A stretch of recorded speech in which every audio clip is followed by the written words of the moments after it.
It creeps up on you slow. You don't even notice when it kicks in. You're in some random meeting surrounded by people yapping nonstop, every voice trying to prove a point, every word scrapping for airtime. Maybe it's the burnout from all that empty chatter. Maybe it's the frustration of never really being heard. Or maybe it's just the emptiness that hits when you realize nobody's actually paying attention to a damn thing. And without a word, something ancient stirs inside you. If I speak up now, it'll be the last time I have to repeat myself. Weber called it charismatic authority. And no, it's not about yelling louder. It's not about being smarter or more aggressive. It's about something way rarer and more powerful. It's about learning to speak from a place nobody can ignore. Because there are people who walk into any room and heads turn right away. They don't have to beg for attention. They don't have to repeat themselves. When they open their mouth, the whole vibe in the room shifts. And today I'm going to show you exactly what Weber figured out about these folks, what makes them impossible to tune out, and more importantly, how you can build that quality in yourself. Because the issue isn't that you got nothing to say. The issue is you haven't learned how to say it in a way that shuts everyone up and makes them listen. Weber spent decades studying leaders, prophets, revolutionaries who flipped the script on history. And he spotted something key. These people weren't always the most eloquent, the most educated, or the ones who talked the longest.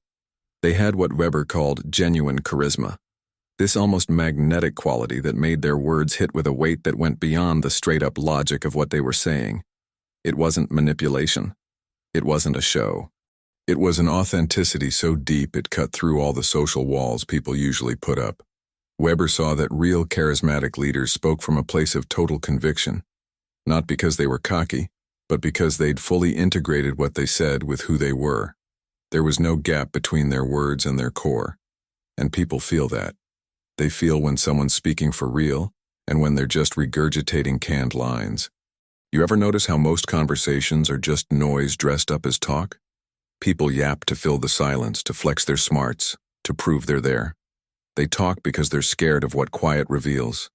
And in that ocean of empty words, the one who gets the power of strategic silence, the one who only speaks when they've got something real to say, that's the one who becomes magnetic. Weber noticed real leaders didn't waste words. Every sentence carried weight because it came from a deliberate choice, not some neurotic need to fill the void. When you get that, when you build the inner discipline to say less but mean more, something wild happens. People start leaning in when you open your mouth, because deep down they know if you're talking, it's worth hearing. But here's the deep paradox. That same authenticity that powers your words also leaves you wide open. Because speaking real means showing a piece of yourself, stepping out from behind the ready-made phrases and safe, socially approved opinions. It means risking rejection, judgment, misunderstanding. That's why most folks stay on the surface, recycling cliches, borrowing ideas from others, playing it safe in the comfy mediocrity of risk-free chit-chat. Weber got that genuine charisma takes guts.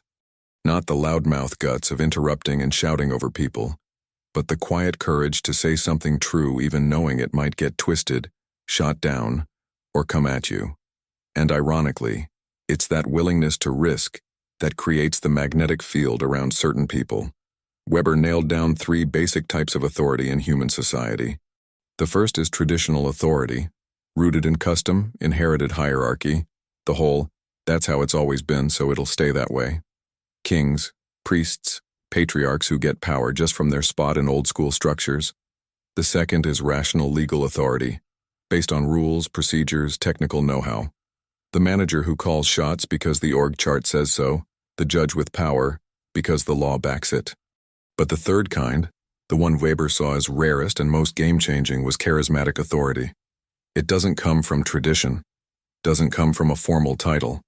It comes from something baked into the person, a quality that makes others choose to follow, listen, trust willingly. And the cool part is, it can pop up anywhere. No title needed, no job required, no institutional okay. It just emerges from who you are and how you show up in the world. Think of someone you know with that vibe. Maybe a teacher who changed your life with a few spot-on words at the right time. Maybe a friend who always knows exactly what to say when you're lost. Maybe even a stranger you met once whose words you still carry. What do they have in common? They don't try to sell you on anything. They just say what they see, what they know, what they feel. With such crystal clear honesty, there's no room for doubt. Not because they're dogmatic, but because they've hit this inner alignment where their truth vibes with something deep in you. Weber saw that charismatic leaders don't build followers through logic or force. They just voice what's already simmering in the people around them, stuff nobody had words for yet. They give shape to the silenced, form to the fuzzy. And if you're wondering how to build this in yourself, the answer's simple and brutally tough at the same time. You gotta stop talking from performance mode and start from truth mode. And that means doing the inner work to figure out what you really think, feel, believe. Not what you were conditioned to think, not what's socially cool, but what bubbles up when you're brutally honest with yourself. Weber knew charismatic authority isn't some trick you pick up in a public speaking class. It's a quality that grows when you do the lonely, painful grind of becoming an integrated person, someone whose words and actions line up, who says what they do and does what they say. Let me ask you something. When's the last time you said something that really mattered to you? Something from so deep you were scared to say it out loud? When's the last time you risked being misunderstood because it had to be said? If you're drawing a blank, then you get why nobody really listens to you. Because people have this razor-sharp gut radar for spotting authenticity. They know when you're skimming the surface and when you're diving deep. And they only open up, only truly tune in, when they sense you're willing to go first. It's an exchange. You can't expect real attention if you're not giving real talk. Weber clocked something key about how charismatic authority plays out in different spots. In times of crisis, transition, when old structures crumble, that's when charismatic figures burst out strongest. Because when all the solid stuff melts into thin air, when the old sure things stop working, people hunt for someone who seems clear-headed, who looks like they know the way even if it's uncharted. And you might think that's just for big historical leaders, prophets, revolutionaries, but Weber knew the principle works at every scale of life. In a family meltdown, that one person steps up with the clarity to see what needs doing. In a group of friends stuck in some shared mess, someone cuts through the fog with their take. In a work crew where nobody knows which way's up, a voice guides not because they've got all the answers, but because they've got the guts to name what everyone's feeling but nobody's saying. Modern life threw up this weird setup that Weber dug into deep. We live in a hyper-rationalized, bureaucratized world where everything's process, system, protocol. And in that mess, charismatic authority got rarer and more essential at the same time. Because the more our lives turn into cogs in institutional machines, the more we crave real encounters with actual people speaking from real places. Weber saw it unfolding in his day and predicted it'd ramp up. The growing rationalization of society leaves a meaning vacuum that only gets filled by authentic connections, words with soul, not just data. And that's why, when you finally learn to speak from that place, the impact's outsized. You're offering something that's become super scarce, an oasis of realness in a desert of corporate speak, motivational fluff, and small talk about the weather. But watch out, because there's a dark side to chasing how to be heard. Weber was all too aware of the dangers when charismatic authority gets twisted. History's packed with folks who mastered drawing crowds but used it for wrecking stuff, manipulation, feeding their own ego. The line between real charisma and narcissistic seduction is thin but make or break. Real charisma serves something bigger than the ego. It flows when you're so locked into a truth, a purpose, a vision, that your personal self just becomes a channel for something deeper. Fake charisma, the seductive manipulation, leans on surface persuasion tricks to pump up the ego and control others. It looks like power, but it's hollow inside, and people eventually clock the difference. So how do you grow the real deal? Weber would say it starts with what he called vocation. You gotta find that thing you're willing to get consumed by, the stuff that matters so much that talking about it isn't a choice. It's a must. Not the needy kind where you need to be heard for outside props, but the deep kind where you've got something that needs sharing, because it can actually help others. When you speak from vocation, every word's charged with a different energy. It's not a performance anymore, it's an offering. And people feel that gut level. They might not be able to explain why they're listening harder, but their body knows. Their intuition knows. Listen up close, because this is big. Most people don't flop at being heard because they've got nothing to say. They flop because they're talking for the wrong reasons. They're talking to impress, to show off brains, to climb status, to win fights, to not look dumb. All that creates static, interference that people pick up on without thinking. And when they do, they tune out. They stop really listening even if they fake politeness. Now flip it. Someone who talks because they genuinely want to add value, clarify, help, share what they learned through pain and change. That person doesn't have to push to be heard. Folks naturally lean in because they sense something real's on offer.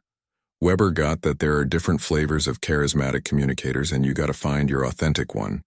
Type 1 is the prophetic visionary, the one who sees possibilities others can't yet, who talks about futures that don't exist but their moral imagination already lives in. Think Martin Luther King laying out a dream, Mandela pushing reconciliation when revenge made more sense. They didn't argue logic. They painted pictures of alternate realities so vivid others started seeing them too. Type 2 is the brutal diagnostician, the one with guts to call out what's broken, to point at the elephant in the room everyone's pretending isn't there. They're not crowd pleasers at first because nobody likes their illusions shattered, but they end up essential because only truth, no matter how harsh, can heal. Type 3 is the wise synthesizer, the one who spots connections others miss, turns chaos into clarity, takes 1,000 clashing voices, and finds the thread that ties them. They bring order to the mess not by dumbing it down, but through deep understanding. Which one vibes with you most? Because trying to fake a type that's not yours will always come off phony. If you're a natural, brutal diagnostician forcing visionary inspiration, it'll feel strained.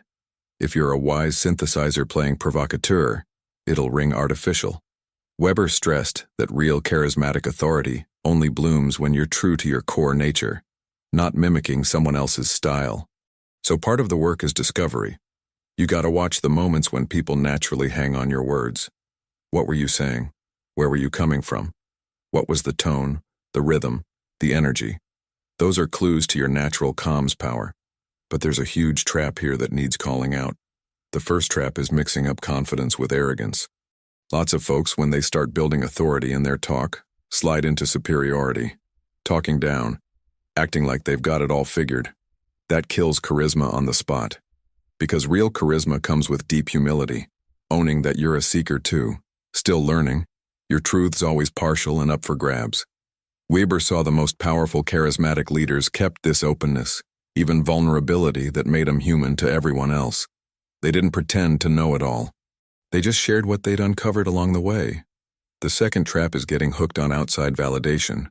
When you start getting heard, when your words start landing, it's easy to get addicted to that rush.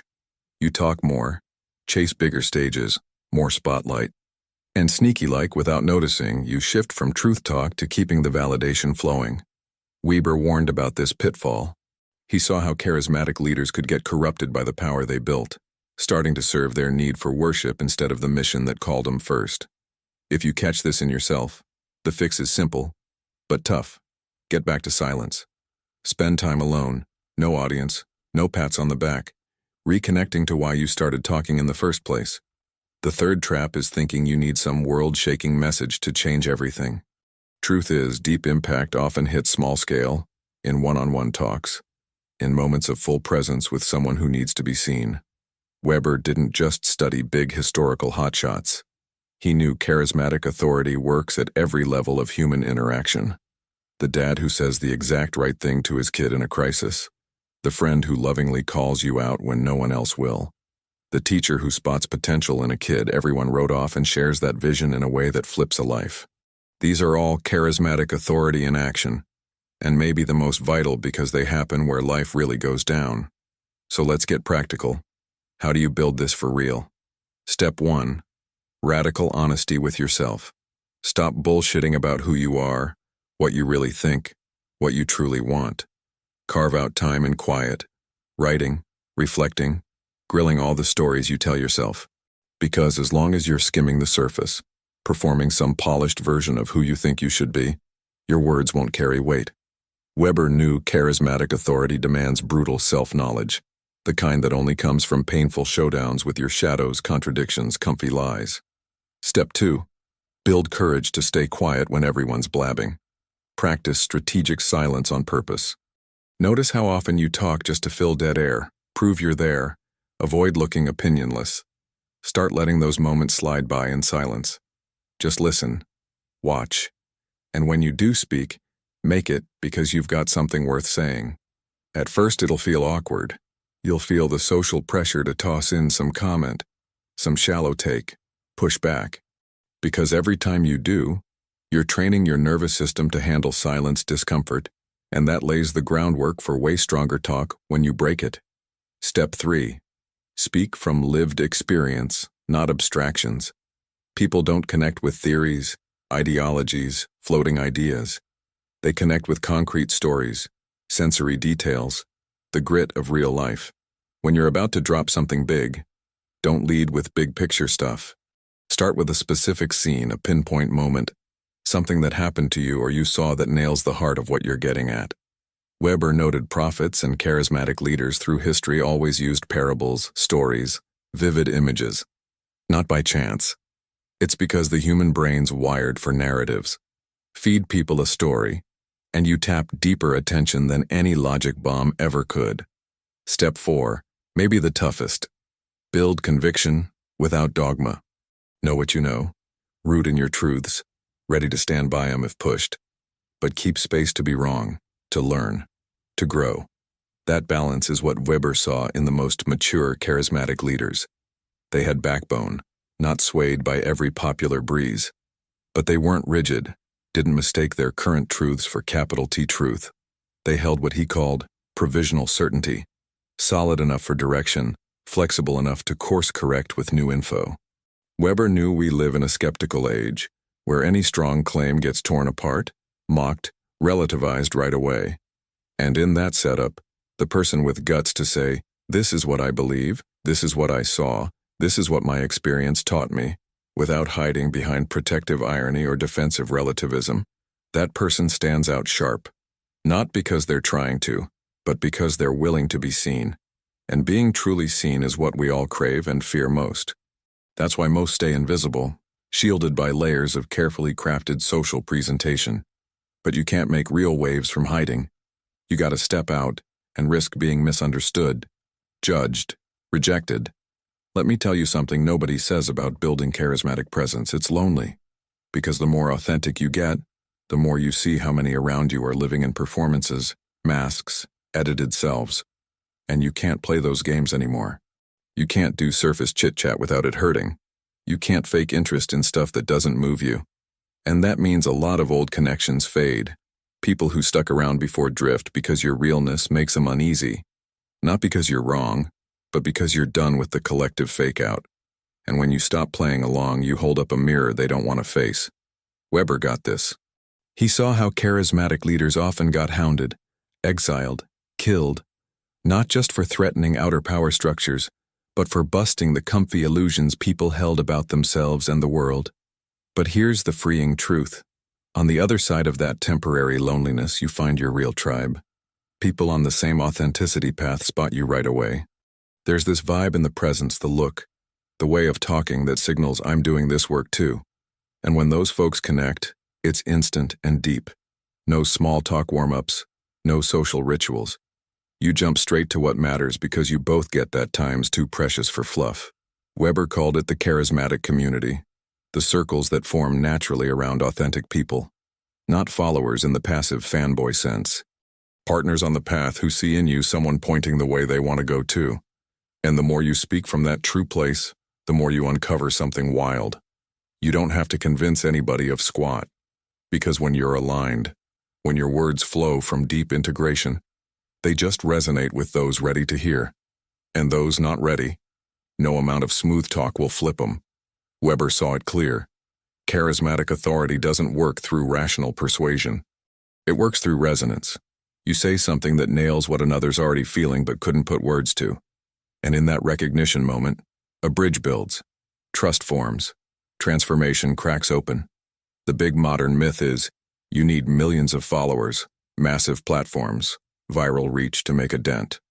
But Weber studied figures who shifted history, starting with tiny groups. Jesus had 12 disciples. Buddha had a handful of monks. Marx had some intellectuals in European cafes. What mattered wasn't the starting size but the depth of change in the ones who really listened. And those folks carried the message forward, not because they were told to proselytize, but because they were hit so deep they couldn't not share. That's true charismatic authority. It spreads on its own because it transforms people so fundamentally, they become carriers of the same awareness.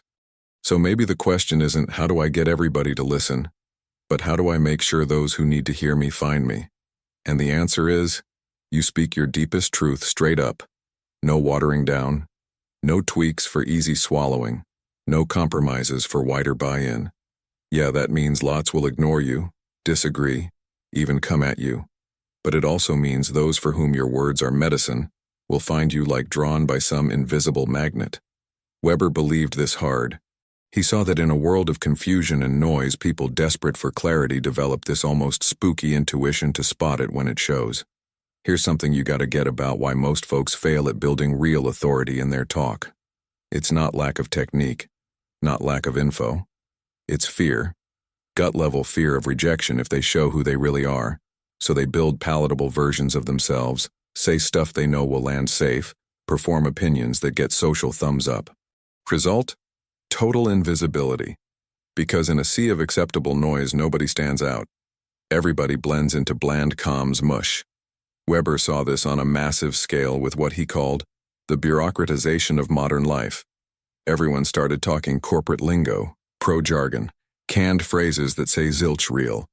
And in that, anyone bold enough to talk like a real human jumps out magnetic. Think of the people who marked you deep over life. They probably weren't the most polished, professional, appropriate. They were the ones who had the guts to talk real with you, drop hard truths when you needed them rough, share their struggles when you thought you were alone in yours. They broke the social rule of keeping it light and nice, risked real connection.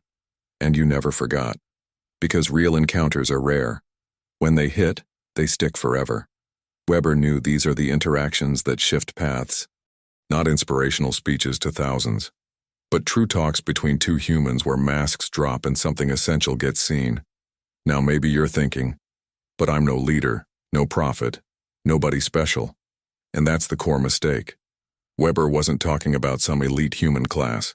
He was describing a potential in every person who does the work to get genuine. You don't need special creds. You need willingness to take the inner journey most won't. Face your shadows, integrate your contradictions, own your wounds, then speak from what you learned crossing your personal hell. That's the source of charismatic authority open to anyone. It's not about being picked. It's about choosing the grind. And that grind never ends. Because the more you grow, the more you see how much you still don't know. Weber saw this in the leaders he admired most. They never stopped questioning themselves, never settled for current understandings, never thought they'd arrived.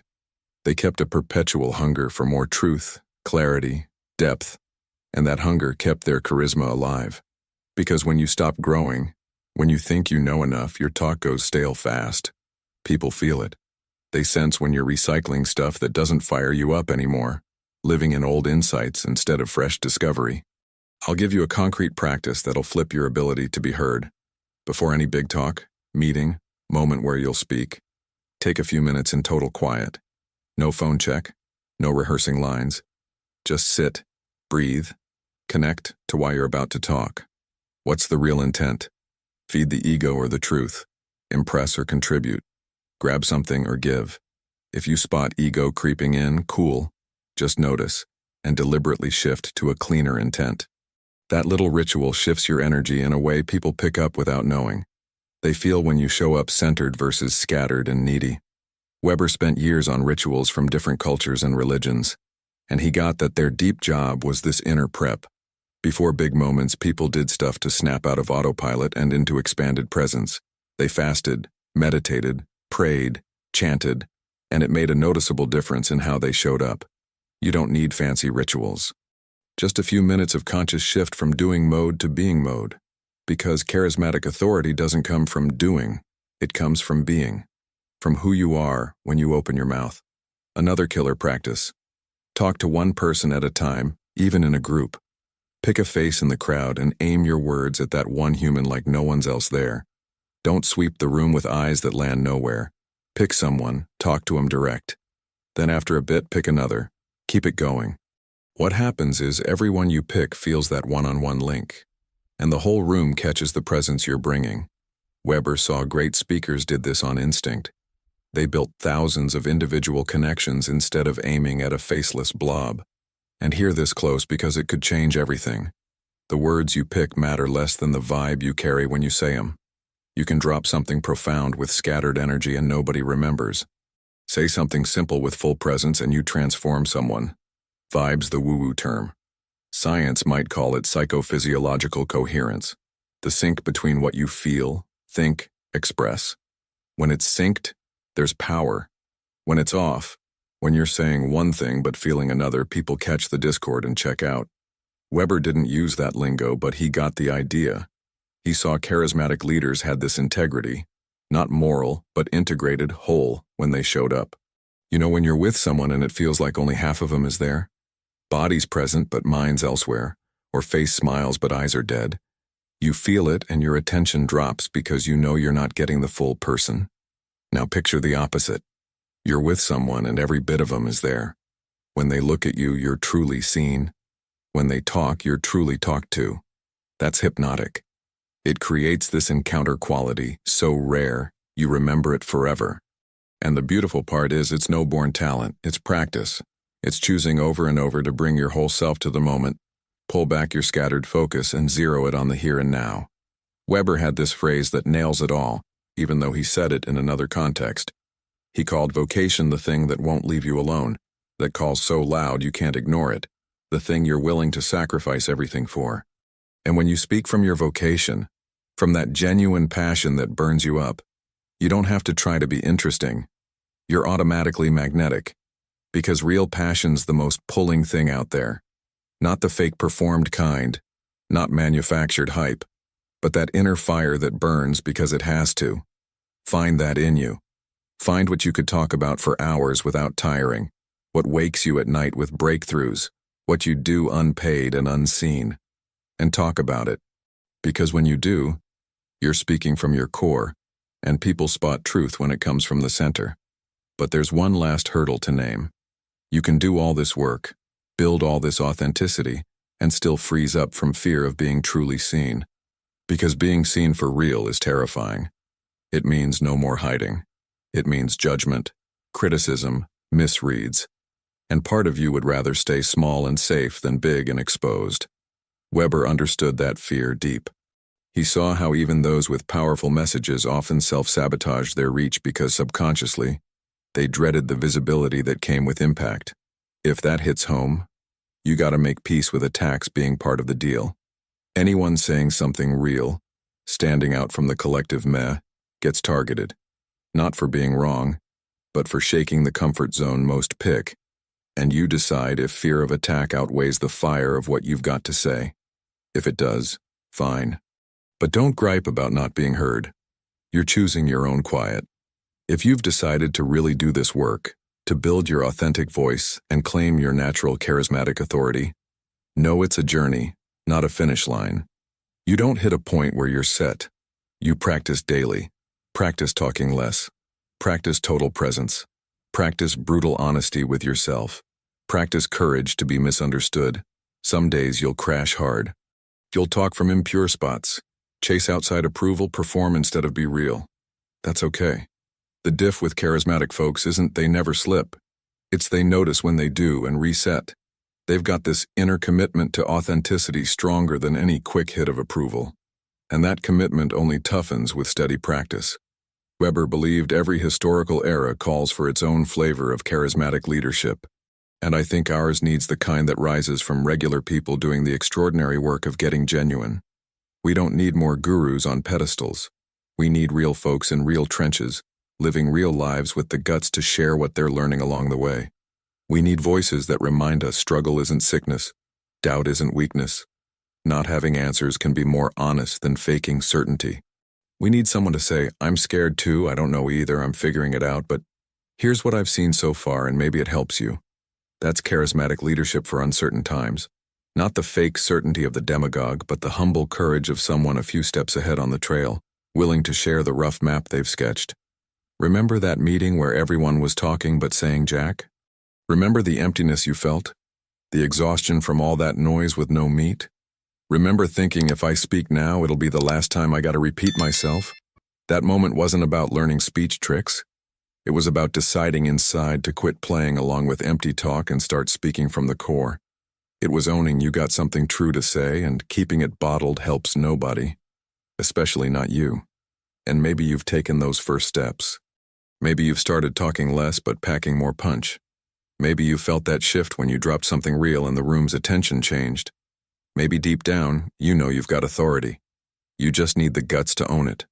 If what I shared here hit home, then you're already one of us doing this work. And I'd love to invite you to keep going with me. Subscribe to the channel because every week I dive deep into ideas that push past superficiality and help you live more authentically. And drop a comment, not some generic one, but something real. Finish this sentence. The last time I said something true and felt people really listen was when? Because your story matters. And when you share, you help others on the same path feel less alone. We're a community of truth seekers in a world that worships comfort. And the more we spot each other, the stronger we get. And if you want to dig deeper into how Weber saw the link between vocation, charisma, and meaning in modern life, check out my video on finding your vocation in times of the world's disenchantment. I go into how Weber believed each of us has a unique calling only uncovered through deep listening to our own soul. It's the natural next step in this convo, and it'll gear you up even more to claim your genuine authority. You weren't ready for this message before, but now you are, and the next level's waiting. Catch you on the next discovery.